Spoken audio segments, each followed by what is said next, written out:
தமிழ் உறவுகளுக்கு வணக்கம். இது உங்கள் கணேஷ். கிட்டத்தட்ட ஒரு 6 மாசமா நான் பர்சனலாக பேசாம தான் இருந்தேன். அம் அதையெல்லாம் தாண்டி இன்னைக்கு யுஎஸ்க்கு ஒரு 4, 5 மாசமா நான் இந்தியால தான் இருந்தேன். எலக்ஷன் வேலைகள் செய்துவிட்டு இன்னைக்கு யுஎஸ்க்கு திருப்பி வந்துட்டேன். வந்த உடனே நெறைய பேர் என்கிட்ட திருப்பி பேச சொல்லி கேட்டதுனால, சரி நம்ம இனிமேல் பேச ஆரம்பிப்போம் அப்படின்னு சொல்லிட்டு தான் இந்த பதிவு. இனிமேல் ஸ்லோவா ஸ்டார்ட் பண்றேன். பேசுறதுக்கு. நிச்சயமா என்னோட கருத்துக்கள நான் மக்களுக்கு சொல்லணும் அப்படின்ற மாரி தான் நெனைக்கிறேன். இன்னைக்கு டாபிக் என்ன அப்படின்னா வந்து, இன்னைக்கு அண்ணாமலை மிஸ்டர் அண்ணாமலை அ புதிய இயக்கம் ஒண்ணு ஆரம்பிச்சிருக்கிறாரு. அந்த இயக்கம் அ எப்படி இருக்கும் அப்படின்ற மாரி நெறைய பேர் என்கிட்ட கேட்டிருக்காங்க. இதனால யாருக்கு நிறைய பாதிப்பு அப்படின்ற மாரியும் கேட்டிருக்காங்க. ஸோ இந்த இந்த கருத்துக்கள நோக்கி நம்ம வந்து செல்வோம் அப்படின்ற மாரி தான் யோசிச்சேன். சரி, ஓகே. ஆரம்பிச்சிடலாம். ஓகேங்களா? முதல்ல மிஸ்டர் அண்ணாமலை நம்ம வந்து பார்த்தோம் அப்படின்னா வந்து he is a BTech graduate. அதுக்கப்புறம் ப்ரெஸ்டீஜியஸ் யூனிவர்சிட்டி ஐஏஎம் அதில் வந்து எம்பிஏ படிச்சிருக்கிறாரு. எம்பிஏ படித்து முடிச்சுட்டு அதுக்கப்புறம் 244th ரேங்க் யூபிஎஸ்சி எக்ஸாமில் எடுத்துட்டு அதுக்கப்புறம் ஐபிஎஸ் ஜாயின் பண்ணியிருக்கிறாரு. கிட்டத்தட்ட ஐபிஎஸ் வந்து 2011 ஜாயின் பண்ணியிருக்கிறாரு. Resign from service by 2019, joined BJP in 2020. இதுதான் அவரோட எஜுகேஷ்னல் பேக்ரவுண்ட். பிஜேபியில் ஜாயின் பண்ணுறதுக்கு முன்னாடி அதே மாதிரி அவர் சொன்ன கருத்துக்கள்லேருந்தும் நமக்கு தெரியுது. என்ன தெரியுது அப்படின்னா, முதல்ல வந்து ரஜினிகாந்த் வந்து கட்சியில் வந்து அவர் வந்து ஜாயின் பண்ண சொன்னதாகவும், அவர் அதுக்கு வந்து இல்லை நான் வந்து பிஜேபியோட தான் போக போகிறேன் அப்படின்னு சொல்லிட்டு அவர் வந்து அதை மறுத்துட்டு பிஜேபியோட ஜாயின் பண்ணதாகவும் அவரே தான் அவர் சொல்லியிருக்கிறாரு இல்லையா? ஸோ அதில் நமக்கு எந்த ஒரு மாற்று கருத்தும் கிடையாது. அதுக்கப்புறம் பிஜேபியில் ஜாயின் பண்ணார். பிஜேபியில் ஜாயின் பண்ணி கொஞ்சம் கொஞ்சமாக கட்சியை வளர்த்தார். நம்ம வந்து இல்லைன்னே நம்ம சொல்ல முடியாது. இன்னைக்கு கட்சியை வளர்த்து மக்கள்கிட்ட ஒரு ஒரு அண்ணாமலை அப்படின்னா வந்து ஒரு அக்ரஸிவான ஒரு லீடர், எதையும் பயப்படாமல் பேசக்கூடிய ஒரு லீடர் அப்படின்ற ஒரு பேரையும் அவர் வந்து நிச்சயமாக எடுத்தார். அதில் எந்த ஒரு மாற்று கருத்தும் கிடையாது. அதே மாதிரி பிஜேபி வளர்கிறதுக்கு இன்னைக்கு வந்து நோட்டாக்கு கீழே இருந்த பிஜேபியை ஓரளவுக்கு மக்கள் பேசுகிற அளவுக்கு நம்ம கொண்டு வந்ததுக்கு அண்ணாமலையோட பங்கு மிகப்பெரிய ஒரு பங்கு. அதில் வந்து நம்ம வந்து இல்லைன்னே நம்ம சொல்ல முடியாது. என் மண் என் மக்கள் அது மூலமாக யாத்திரை மூலமாக ஃபுல்லாக தமிழ்நாடு ஃபுல்லாக வலம் வந்து மக்களோட மனசுலேயும் அவர் நல்ல இடம் பிடித்தார். இதனால் வந்து நடந்த முடிஞ்ச எலெக்ஷனில் 2024 நமக்கு நல்லா தெரியும். 11%ன்னு சொல்கிறாங்க. அதில் எனக்கு உடன்பாடு கிடையாது பர்சனலாக. ஏன்னா வந்து these are all speculative numbers. Because ஒவ்வொரு எல்லா கட்சிகளும் சேர்ந்து நின்ன அது ஒரு எலெக்ஷன் அது. ஸோ பட் பிஜேபி 11%ன்னு சொல்கிறாங்க. மொத்தமாக வந்து அந்த கூட்டணி வந்து 18% வரைக்கும் போயிருக்கு அப்படின்ற மாதிரி சொன்னாங்க. இல்லை, 18% எல்லா கூட்டணியும் சேர்ந்து 18%, அதில் மாற்று கருத்து கிடையாது. அதில் மிஸ்டர் அண்ணாமலையோட பங்கு மிகப்பெரிய ஒரு பங்கு, அதில் மாற்று கருத்தே கிடையாது. அந்த அந்த எலெக்ஷனில் நம்ம பார்த்தோம் அப்படின்னா அதிமுகவை கழட்டி விட்டு தான் வந்து அண்ணாமலை தனியாக தான் போட்டி போட்டார். 18% வரைக்கும் வாங்கினாங்க. அந்த எலெக்ஷனில் நம்ம வந்து பார்த்தோம் அப்படின்னா வந்து டிஎம்கே கம்ப்ளீட் ஸ்வீப் பண்ணாங்க. இவங்களால எந்த ஒரு சீட்டும் வாங்க முடியல. அட்லீஸ்ட்டு அண்ணாமலை ஜெயிப்பார் அப்படின்ற மாதிரி நம்மலாம் வந்து யோசிச்சிருந்தோம். ஆனால் அண்ணாமலை கூட ஜெயிக்க முடியல. அவரால் வந்து கடைசியில் வந்து தோல்வி அப்படின்ற மாதிரி தான் இருந்துச்சு. இல்லை, நம்ம ஏடிஎம்கேவோட ஜாயின் பண்ணியிருந்தால் ஒரு 10 சீட்டாவது வாங்கியிருக்கலாம், ஒரு 15 சீட்டு வரைக்கும் வந்திருக்கலாம் அப்படின்ற ஒரு கோபமும், அந்த ஒரு கோபமும் வந்து அமித்ஷாக்கும் மிஸ்டர் மோடிக்கும் இருந்ததாகவும் சொல்லப்படுது. ஏன்னா அவங்க வந்து அந்த 2024 எலெக்ஷனில் பிரிஞ்சுட்டாங்க. அந்த பிரியறதுக்கு மிகப்பெரிய ஒரு காரணமே அண்ணாமலையோட அக்ரஸிவ் பாலிடிக்ஸ் தான். அதாவது வந்து அவருக்குன்னு ஒரு தனி நியதி அப்படின்ற மாதிரி தான் அவர் எப்பவுமே வந்து ரியாக்ட் பண்ணுவார். அவரோட பாலிடிக்ஸ் நம்ம அப்படின்னு பார்த்தோம் அப்படின்னா நம்ம வந்து பிஜேபின்ற ஒரு கட்சி மூலமாக வந்தாலும் பிஜேபி இஸ் சென்ட்ரல் பார்ட்டி. இந்த சென்ட்ரல் பார்ட்டி ஹை கமாண்ட் என்ன சொல்கிறாங்களோ அதை தான் நம்ம இம்ப்ளிமெண்ட் பண்ண முடியும் தமிழ்நாட்டில். ஆனால் அவரோட நீங்கள் பாலிடிக்ஸ் பண்ணீங்கனாலே வந்து நமக்கு தெரியும், அவர் வந்து யாரோட பேச்சையும் கேட்க மாட்டார் அப்படின்றது வந்து நமக்கு நல்ல ஒரு திட்ட தெளிவாக அவரை உன்னிப்பாக கவனித்தவங்க எல்லாருக்கும் தெரிஞ்சிருக்கும்.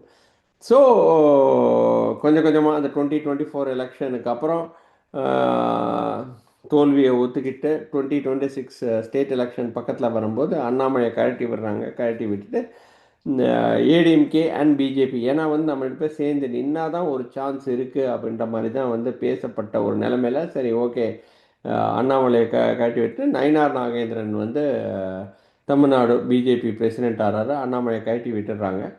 அப்போவே கிட்டத்தட்ட அது ஒரு நடந்து ஒரு 18 மாதம் இருக்கும். பட் அப்போவே வந்து அண்ணாமலை கட்சி விட்டு வெளியே போயிடுவார், அப்படி இல்லைன்னா அவருக்கு சென்ட்ரலில் ஏதாவது ஒரு பெரிய போஸ்ட் கொடுத்துருவாங்க அப்படின்ற மாதிரி தான் பேசிகிட்டு இருந்தாங்க. ஆனால் வந்து அன்ஃபார்ச்சுனேட்லி அவருக்கு எந்த ஒரு போஸ்ட்டும் கொடுக்கல. ஏன்னா நல்லா தெரிஞ்சுக்கணும், 2024 அவர் தன்னிச்சையாக நின்று ஒரு 10-15 சீட்டு எடுக்க வேண்டிய ஒரு நிலைமையை அதை வந்து தடுத்துட்டாருன்றது அமித்ஷாக்கு மிகப்பெரிய ஒரு அதாவது 15 சீட்ஸ் வந்திருந்தேன்னா இன்னைக்கு வந்து நீங்கள் வந்து யாரையும் நம்பி இருக்க வேண்டாம் அப்படின்னு ஓரளவுக்காவது யாரையும் நம்பி இருக்க வேணாம் அப்படின்ற மாதிரி தான் நம்ம பார்க்க வேண்டியதாக இருக்குது. பீகாரில் நிதிஷ் நம்ப வேண்டிய தேவையில்லை.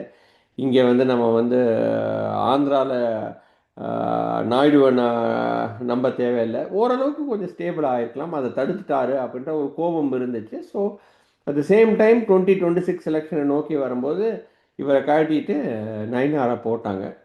அப்போவே வந்து எனக்கு தோணுச்சு அவர் நிச்சயமாக வெளியே வந்துடுவார் அப்படின்ற மாதிரி. ஏன்னா அவருக்கு சென்ட்ரல் மினிஸ்டர் போஸ்ட் கொடுத்துருவாங்க, அவரை சென்ட்ரலுக்கு கூட்டிகிட்டு போயிடுவாங்க. இப்போ இந்த மாதிரி நிறைய பேச்சுக்கெல்லாம் நல்ல விஷயம், அது எதுவுமே நடக்கலை. அது நடக்காதுன்னு எனக்கு தோணுச்சு. ஏன்னா வந்து இவர் வந்து யாரோட பேச்சையும் கேட்க மாட்டார். தனக்குன்ட்டு ஒரு பாதை, தனக்குன்ட்டு ஒரு அரசியல் அப்படின்னு தான் வந்து அவர் இருப்பார் அப்படின்னு தான் நினச்சேன். அதை மாதிரி தான் அவரும் இன்னைக்கு பேட்டி கொடுத்துருக்காரு. டிசம்பர் 4 நான் போயிட்டு சொன்னேன். ஆனால் வந்து அவங்க வந்து இல்லை, நீங்கள் எலெக்ஷனுக்காக ஒர்க் பண்ணிட்டு தான் போகணும் அப்படின்ற மாதிரி சொன்னதாகவும் அவர் வந்து சொல்லியிருக்கிறாரு.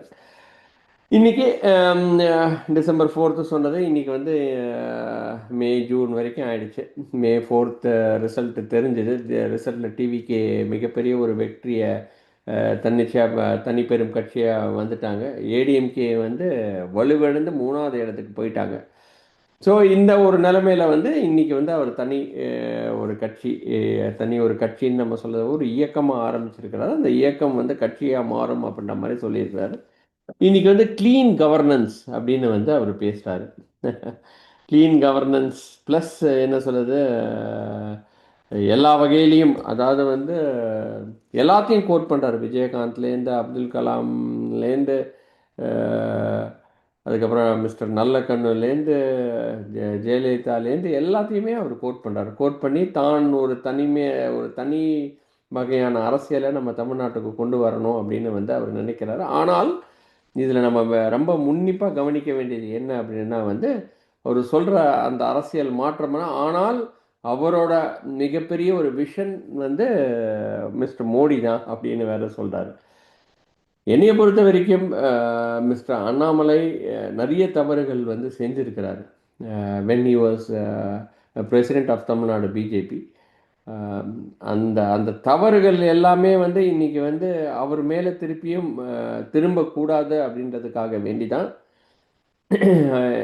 அதே மாதிரி அமித்ஷா மிகப்பெரிய ஒரு கோபத்தில் இருக்கிறாரு. அந்த கோபத்துலேருந்து நம்ம வந்து அவரோட கோபக்கணைகள் நம்ம மேலே பரக்கூடாதுன்றதுக்காக வேண்டி தான் டெல்லிக்கு போயிட்டு அவர் இவ்வளோ நாள் 3 நாள் இருந்து கெஞ்சி கூத்தாடி என்னை மன்னிச்சிடுங்க என்னெல்லாமோ ரீசன் சொல்லி அவர் வெளியே வந்திருக்கிறாரு. இதில் எனக்கு மாற்று கருத்து கிடையாது. என்னோடய சோர்ஸஸ் எல்லாமே சொல்கிறது எல்லாமே அதுதான். அவர் வந்து ஹீஸ் பிளேட் பிஜேபி வெரி ஷ்ரூட்லி. அவர் எடுத்த டெசிஷன் ஏற்கனவே எடுத்துட்டார் இப்போ 18 மந்த்ஸுக்கு முன்னாடி. ஆனால் அது கரெக்டான ஒரு டைமை அவர் வந்து பார்த்து கரெக்டாக வந்து அது எல்லாருக்குமே, அதாவது வந்து at the end of the day Annamalai வந்து தமிழ்நாட்டில் இருக்கிற லீடர்ஸை துச்சமாக மதிப்பார். ஆனால் அவருக்கு மேலே இருக்கிற 2 லீடர்ஸ் தான் மதிப்பு. யார் அப்படின்னா அமித்ஷா அண்ட் மோடி. அவங்க 2 பேருக்கு மோடி தான் மதிப்பு கொடுத்து அவங்கக்கிட்ட அவங்க என்ன சொன்னாலும் அது ஓரளவுக்கு இங்கே செய்கிற மாதிரி செஞ்சுட்டு பாதி பண்ணுவார், பாதி பண்ண மாட்டார். அதுக்கப்புறம் என்ன பண்ணுவார் அப்படின்னா இங்கே இருக்கிற லீடர்ஸ், லோக்கல் லீடர்ஸ் மேலே பழியை போட்டுட்டு அவர் எஸ்கேப் ஆகிறது தான் வந்து நம்ம வந்து ஒரு சர்க்கிள் மாதிரியே நான் பார்த்துட்டே இருந்திருக்கிறேன். ஒரு சர்க்கிள் மாதிரி. But at the same time என்ன, is extremely intelligent, extremely intelligent, அதில் மாற்று கருத்தே கிடையாது. எக்ஸ்ட்ரீம்லி ஷூட், அதுலேயும் மாற்று கருத்து கிடையாது. அண்ட் நம்பர்ஸில் விளையாடுவார். அவருக்கு வந்து அந்த நம்பர்ஸ் எல்லாமே வந்து பர்ஃபெக்டாக தெரியும். Is extremely articulate. ஆர்டிகுலேட்னா என்ன சொல்ல வர அப்படின்னா வந்து நல்ல பேசுகிற திறமையும் அவர்கிட்ட இருக்கு. ஸோ இதெல்லாம் சேர்த்து வச்சு இன்னைக்கு வந்து அவர் என்ன பண்ணார்னா ஒரு தனி கட்சியை ஆரம்பிக்கணும். ஆனால் அதை வந்து மோடியும் அமித்ஷாவோட பிளெஸ்ஸிங்ஸோடு தான் இருக்கணும் அப்படின்னு அவர் நினைக்கிறாரு. ஆனால் பிளெஸ்ஸிங்ஸ்லாம் கிடையாது அந்த இடத்துல. நீங்கள் அதுதான் ரொம்ப கேர்ஃபுல்லாக பார்க்க வேண்டியது. பிளெஸ்ஸிங்ஸே கிடையாது. அவங்க எந்த ஒரு பிரச்சனையும் இனிமேல் பண்ணக்கூடாது அப்படின்றதுக்காக வேண்டிதான். ஏன்னா வந்து நம்ம போய் நம்ம கெஞ்சி நம்ம வந்து இல்லை எனக்கு இது சரிப்பட்டு வரலை அப்படின்ற மாதிரி அவர் சொல்லி அதை கன்வின்ஸ் பண்ணி, ஏன்னா வந்து அமித்ஷாவோட கோபம் நம்ம மேலே வந்து திரும்பிடக்கூடாது. நான் தனியாக நிற்கிறேன், தனியாக நின்று maybe at later point of time பிஜேபிக்கு சப்போர்ட் பண்ணுறதுக்கு கூட நம்ம வந்து ஒரு சான்சஸ் இருக்குது அப்படின்ற மாதிரி தான் அவர் கன்வின்ஸ் பண்ணியிருக்கிறாரு. நம்மளோட சோர்ஸஸ் எல்லாமே சொல்கிறது அதுதான். இப்போதைக்கு க்ளீன் கவர்னன்ஸ்ன்றது மிஸ்டர் விஜய் சொன்ன மாதிரி தான். க்ளீன் கவர்னன்ஸ், செக்குலர் கவர்மெண்ட் அப்படின்னு சொல்கிறாரு. இதுக்கு முன்னாடி பிஜேபியில் இருந்தபோது அவர் என்ன செக்குலர் கவர்மெண்ட் அவர் பண்ணிகிட்டு இருந்தார் சொல்லுங்கள். ஏற்கனவே வந்து க்ளீன் கவர்மெண்ட், அவர் க்ளீன் பொலிட்டீஷியனாக இருந்தார். நமக்கு தெரியும். நமக்கு பெங்களூரில் கர்நாடகாவில் நடந்த எலெக்ஷன் போது என்ன இஷ்யூஸ் ஆச்சு எல்லாமே நம்ம வந்து பார்த்துருக்குறோம். So at the end of the day he is going to turn people. அதாவது வந்து இன்னைக்கு யங்ஸ்டர்ஸ் எல்லாருமே ஒரு சேஞ்சை நோக்கி போயிட்டு இருக்கிறாங்க. அந்த சேஞ்சுக்கு அவருக்குன்ட்டு ஒரு தனி ஒரு ஒரு ஒரு செக்ஷன் வந்து கார்வ் அவுட் ஆக தான் போகுது. அதில் மாற்று கருத்து எனக்கு கிடையாது. ஸோ அவரோட யார் வேணாலும் அரசியலுக்கு வரலாம், எல்லோரும் அரசியலுக்கு வரணும் அப்படின்றதுல எனக்கு வந்து நிச்சயமாக அதில் உடன்பாடு உண்டு. அதனால் அவர் அரசியலுக்குள்ளே வர்றதுக்கு நம்மளோட வாழ்த்துக்கள், அதில் எனக்கு மாற்று கருத்து கிடையாது. ஆனால் அவர் சொல்கிற அந்த க்ளீன் கவர்னன்ஸோ இல்லாட்டா செக்குலர் கவர்னன்ஸோ அதெல்லாம் நடக்கவே போது கிடையாது. He will be under the shadow of BJP. He will be a right arm to BJP அப்படின்றது தான் வந்து நான் இப்போதைக்கு பார்க்குறேன். பிஜேபி கரெக்டாக ராங்கான்றது that's a different factor altogether இல்லையா. But he will be a right arm. He is just going to be an extension of BJP.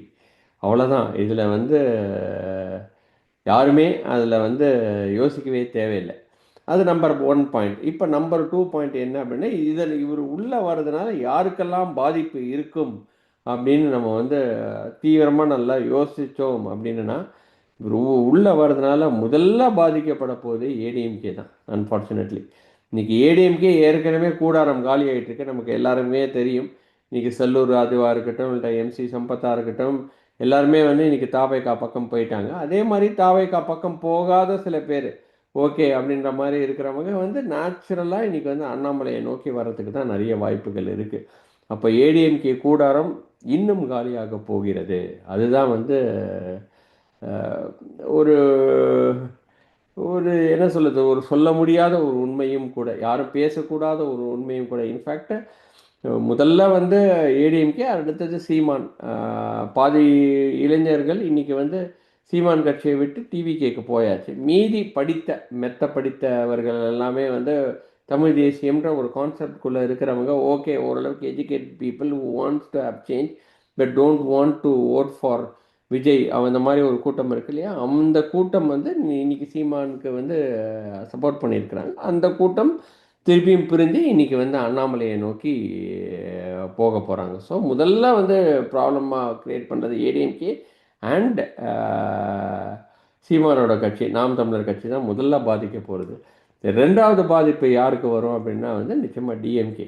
ஏற்கனவே வந்து டிஎம்கேயில் நம்ம வந்து நல்லா தெரியும் நமக்கு என்ன அப்படின்னா வந்து யங்ஸ்டர்ஸ் எல்லாமே இந்த பக்கம் போயிருக்கிறாங்க, தாவேகா பக்கம் போயிருக்கிறாங்க. மீதி இருக்கிற சில யங்ஸ்டர்ஸ் வந்து இன்றைக்கி வந்து டிஎம்கேயில் இருக்கிறவங்க, படித்த இளைஞர்கள் சில பேர் வந்து okay I do want to have a change அப்படின்னு நினைக்கிறவங்க எல்லாருமே வந்து டிஎம்கேயில் இருக்கிற நிறைய படித்தவர்கள் எல்லாருமே வந்து இன்றைக்கி அண்ணாமலை பக்கம் போகிறதுக்கு நிறைய வாய்ப்புகள் இருக்குது. அதில் மாற்று கருத்து கிடையாது. ஸோ செகண்டாக அஃபெக்ட் ஆக போகிறது யார் அப்படின்னு நம்ம வந்து பார்த்தோன்னா டிஎம்கே தான். ஸோ முதல்ல வந்து ஏடிஎம்கே அண்ட் சீமா, நெக்ஸ்ட்டு வந்து டிஎம்கே, மூணாவதாக வந்து இன்னைக்கு விஜயும் விஜயோட கட்சியில் இருக்கிற யங்ஸ்டர்ஸ், நிறைய யங்ஸ்டர்ஸ், அதாவது படிக்காதவங்க. நம்ம திருப்பி சொல்ல வேண்டியது வந்து அன்ஃபார்ச்சுனேட்டாக இப்படி ஒரு வார்த்தை யூஸ் பண்ண வேண்டியதாக இருக்குது. அதை எப்படி எப்படி what is the right word to say, ஒரு ஃபினான்ஷியல் ஸ்ட்ராங் ஹோல்டு இல்லாத இளைஞர்கள் வந்து இன்னைக்கு விஜய் பக்கம் சாயறதுக்கும், ஓரளவுக்கு படித்த மக்கள் யங்ஸ்டர்ஸ் வந்து ஓகே அண்ணாமலை பக்கம் சாயறது தான் வந்து இன்னைக்கு வந்து ஒரு கள நிலவரமாக இருக்குது. இதை வந்து இப்படி சொல்கிறதுக்கு என்னை மன்னிக்கவும், பட் இதுதான் வந்து கள நிலவரம். நான் எங்களோட டீம் எடுத்த அனாலிசிஸில், இன்னைக்கு எடுத்த அனாலிசிஸ் வர்றது என்ன அப்படின்னா வந்து இளைஞர்களே கொஞ்சம் லைட்டாக கொஞ்சம் ஸ்பிட் ஆகுறாங்க. இது அதில் முக்கியமாக அடிபட போகிறது ஏடிஎம்கே, சீமான், அடுத்தது இந்த டிஎம்கே, அடுத்தது வந்து நிச்சயமாக வந்து விஜயோட கட்சியும் தாவேகாவும் அடிப்படும். ஆனால் அவருக்கு பெரிய பாதிப்பு இருக்காது அப்படின்ற மாதிரி தான் வந்து results are still showing over the time. அதாவது வந்து இப்போ 4 கான்ஸ்டிடுவன்சி எலெக்ஷன் வரப்போகுது இல்லையா? அந்த 4 constituency election will determine how TVK is going to perform in the future அப்படின்ற மாதிரி. ஏன்னா இன்னைக்கு டிஎம்கே அவங்களோட தோல்வியை வந்து ஒத்துக்க முடியாத ஒரு நிலைமையில தான் இருக்கிறாங்க. இது வந்து ஒரு கவர்ச்சி அரசியல் அப்படின்ற மாதிரி தான் வந்து திமுக இன்னும் பேசிகிட்டு இருக்கிறாங்க. இது கவர்ச்சி அரசியல் இல்லை அப்படின்னு வந்து அவங்க வந்து ப்ரூவ் பண்ணணும் அப்படின்னா, இந்த ட்ரிச்சி இருக்குல்ல, ட்ரிச்சிக்கு திருப்பி எலெக்ஷன் வரப்போது 3 பேர் வந்து ராஜினாமா பண்ணியிருக்காங்களா, அந்த 4 பேர் எலெக்ஷனில் எப்படி வந்து தாவேகா வந்து how are they going to perform அப்படின்றத வந்து பார்க்குறதுக்கு எனக்கும் ஒரு மிகப்பெரிய ஒரு ஆவலாக தான் இருக்குது. ஸோ இந்த 4 மெம்பர் எலெக்ஷன் எப்படி வரப்போகுதோ அது வந்து தட் வில் டிட்டர்மின், இதுதான் முக்கியமான ஒரு point, how it will determine how DMK can stand or if people are going to slowly move towards அண்ணாமலையான்றதை வந்து நமக்கு வந்து நிச்சயமாக 100% வந்து நமக்கு தெரிய போகுது. இன்றைக்கி டிஎம்கேனால் வின் பண்ண முடியல அந்த எலெக்ஷனில், அட்லீஸ்ட் 4ல் 3 எடுக்கணும். 4க்கு 4 வந்து மிஸ்டர் விஜய் எடுத்துட்டாரு அப்படின்னாலே டிஎம்கே கூடாரமும் காலியாகி அது வந்து அண்ணாமலை பக்கத்தில் போகும். ஏடிஎம்கே வந்து விட்டுருங்க, அது முடிஞ்சு போன ஒரு கேஸு. ஆனால் 4க்கு 3 வந்து திமுக எடுத்துட்டாங்கன்னா திமுக வந்து கொஞ்சம் ஓரளவுக்கு ஸ்டாண்ட் ஸ்டில்லாக நிற்கிறதுக்கு ஒரு வாய்ப்புகள் இருக்குது. அப்போது நீங்கள் வந்து 2029 மும்முனை போட்டியாக ஆகிறதுக்கு தான் வாய்ப்புகள் இருக்குது. இப்படி தான் நம்ம வந்து பார்க்க வேண்டியதாக இருக்குது. அதே சமயத்தில் இன்றைக்கி 4ல் 3 எடுத்துட்டாங்க டிஎம்கே அப்படின்னா, தாவேகா ஆட்சிக்கும் 2029 வரைக்கும், 2029 வந்து ரீஎலெக்ஷன் வரதுக்கும் சான்சஸ் உண்டு. அது எப்படி போகுதுன்றதை வந்து நம்ம வந்து பொறுத்திருந்தான் பார்க்கணும். இந்த 4 எலெக்ஷன்ஸ், இந்த 4 constituency elections will decide the future. இதில் மாற்று கருத்தே கிடையாது. அண்ணாமலைக்கும் அவர் வந்து ரொம்ப க்ளோஸாக வாட்ச் பண்ண போகிறாரு இந்த 4 மெம்பர் எலெக்ஷனில். அதே மாதிரி உள்ளாட்சியில் அவர் வந்து பங்கு பெற போகிறாரா இல்லையான்னு தெரியல. அந்த உள்ளாட்சியோடு சேர்ந்து இந்த இந்த 4 எலெக்ஷனும் வரத்துக்கு நிறைய வாய்ப்புகள் இருக்குது. Things are getting heating up. Tamil Nadu politics இனிமேல் வந்து ஒரு பெரிய ஒரு சுவாரஸ்யமாக இருக்க போகுது. அந்த சுவாரஸ்யத்தில் நம்மளும் பங்கு பெற்று நம்மளோட கருத்துக்களை நம்ம சொல்லலாம் அப்படின்ற மாதிரி தான் நினைக்கிறேன். உங்களுக்கு இந்த வீடியோ பிடிச்சிருந்தா ப்ளீஸ் ஒரு லைக் போடுங்க, ஒரு ஷேர் போடுங்க, இல்லைன்னா ஒரு சப்ஸ்கிரைப் பண்ணுங்கள். நல்லா தெரியும், முதல் நாள் ரொம்ப நாள் கழித்து பேசுகிறதுனால இது ரொம்ப நேரம் போகாது. பட் உங்களோட சப்போர்ட் நிச்சயமாக எனக்கு தேவை. நன்றி, வணக்கம்.